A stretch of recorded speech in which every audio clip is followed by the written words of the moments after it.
Card of the month para sa mga Gemini. Gemini, this card showing na kailangan daw mag-focus ka ngayong November. This card showing maraming komplikasyon or sabihin na natin maraming gumugulo sa isip mo kahit no mga past month. Yung parang marami kang stagnant.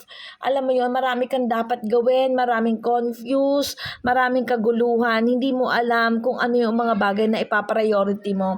Alam mo minsan kasi na mali yung mga bagay na ginagawa mo. Like parang nai-stagnant ka pero maraming pumipigil sa iyo eh. Sabi kasi dito sa cards, you need to grab the opportunity para maging success. You need to do some actions, no? Kailangan daw gumawa ka ng way mo ngayong November para mabawi mo yung pagiging stagnant mo last month. No, sabi dito you need to push yourself to do things na worth it para sa iyo, hindi para sa ibang tao. I-set aside mo muna yung mga tao sa paligid mo kasi you need to get your goal, no? Kung yung mga bagay na kung yung mga ibang tao nagiging priority mo, this time, this November, kailangan to focus yourself. Focus dun sa goal mo.